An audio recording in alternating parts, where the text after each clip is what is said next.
The children of the revolution. If David Bowie was the Jesus Christ of glam, then Mark Bolan was John the Baptist. Ziggy Stardust sort of blew T-Rex out of the water, really.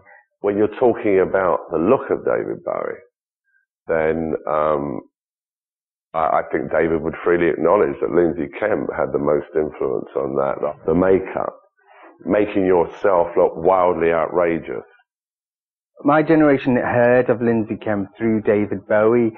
Lindsay Kemp had taught mime to him, and he was, quite an icon. One of the most exciting things I did was work with old Lindsay Kemp, back in where would it be? I can't remember which theatre we did it in, but years ago. It was a combined sort of mixed media show. That was very good. The girls at the office brought him to, they said, "Oh, you've got to meet him." And the girls brought him to meet me one night after a performance I was giving at the Little Theatre. We met afterwards, and then he came to visit me at my place, and that's when it all began. But sometime later, of course, he asked me to come to London to stage the rise and fall of Ziggy Stardust.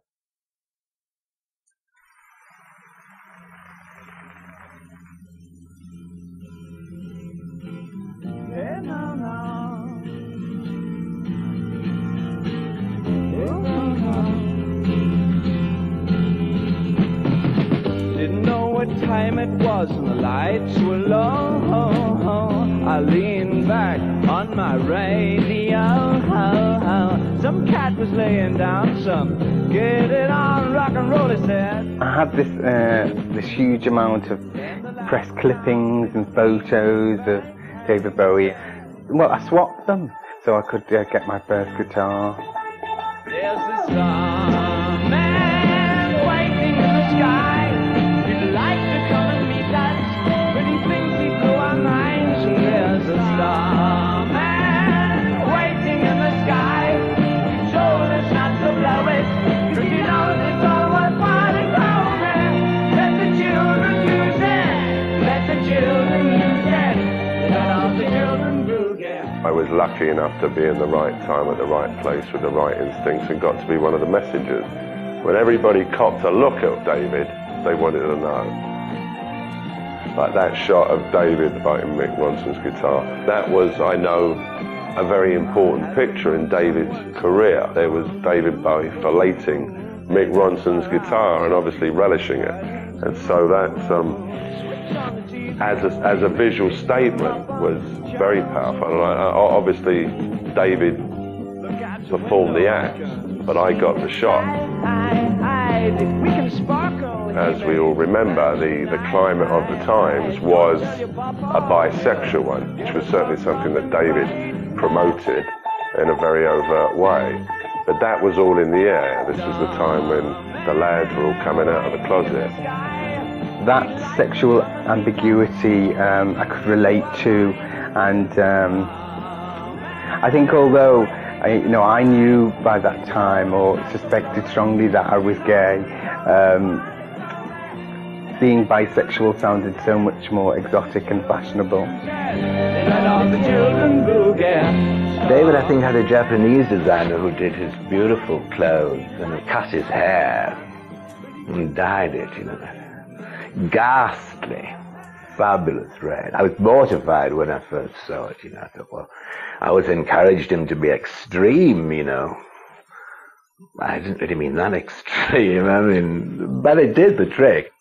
And Lindsay's love of French author Jean Genet inspired Bowie's next top 10 hit. There was Lindsay Kemp, of course, doing Flowers, and that's, the Jean Genet novel, and that turned people onto Jean Genet. And if you mispronounce Jean Genet, you get Jean Genie. Bowie seemed to be part of this darker side of this more tawdry, vaudevillian, kind of drugged out look of cheap makeup and glitter and androgyny and things.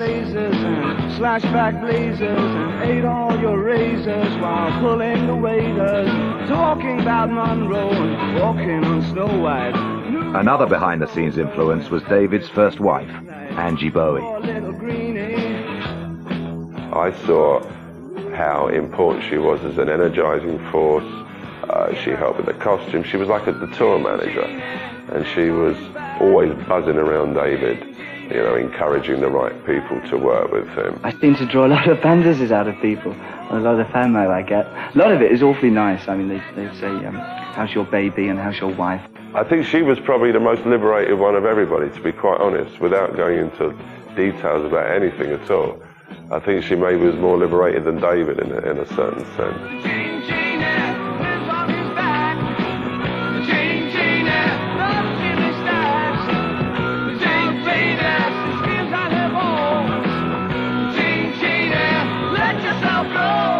Such was the power of Bowie's Ziggy Stardust creation that his influences crashed down the decade.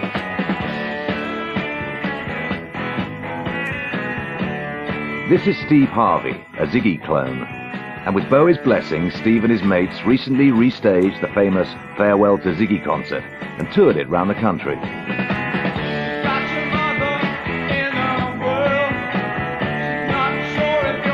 Flash of the eyes with all this makeup on can be quite alarming, apparently, out front, you know, so and then you have the license to admonish the audience and seduce them, which is all part of the character, you know, so it's very, very empowering.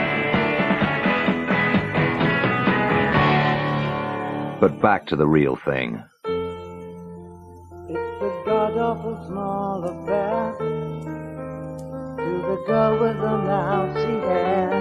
David Bowie reached number 3 in 1973 with this song from his earlier influential Hunky Dory album.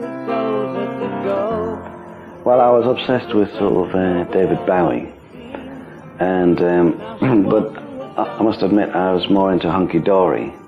You know, I loved the sound of it and everything. Well, I still kind of use it as a sort of reference point sometimes. I like all of them really. I like Is There Life on Mars? Is there life on Mars? I think the influence of Bowie can't be underestimated, really. And it was Bowie that told us about Lou Reed and New York Dolls and all these things. I read all about these bands, first of all, in interviews by David Bowie. When I heard Transformer, at a similar time, I think, to Hunky Dory, I really sort of became obsessed with Lou Reed and went back and bought all the Velvet Underground records. I can never remember the order of events when I first met Lou. It was all around the time I shot Transformer. It was taken at a concert at a place called King's Cross that had been a cinema. I remember going backstage before that show with David and Angela to say hi to Lou. Holly came from Miami, FLA, hitchhiked away across USA, plucked her eyebrows on the way, shaved her legs, and then he was a she. She says, hey babe. Transformer's greatest hit was Walk on the Wild Side. Said, hey honey, take a walk on the wild side. A story of drugs and drag queens. And that funky bass line was created by Bowie and Bolan's bassist, Herbie Flowers. Well, in those days, the recording rate for a 3-hour session was £12, so you got paid £12, and in that 3 hours you could record 20 minutes, in other words 4 or 5 songs. So for the whole album, I think I got about 72 quid. But no one grumbled. I mean, that was what we did. I mean, it's only now, $50 million later, that I think, now hang on a minute. Lou Reed, when he did his Berlin tour, and he came on stage wearing a ill-fitting black leather jacket with white pan-stick makeup and thick black eyeliner, and he was obviously on drugs, or acting as if he was. And Lou Reed's look also inspired the creators of a small rock and roll musical, The Rocky Horror Show. Jim Sharman, who directed it, and Richard O'Brien were both big Lou Reed fans, and they had seen the Transformer colour. More than the Bowie connection, it was the Lou Reed connection. And that sold them on me, and I came in and I shot the production stills. Throw open the switches on the sonic oscillator and step up the reactor power input. 3,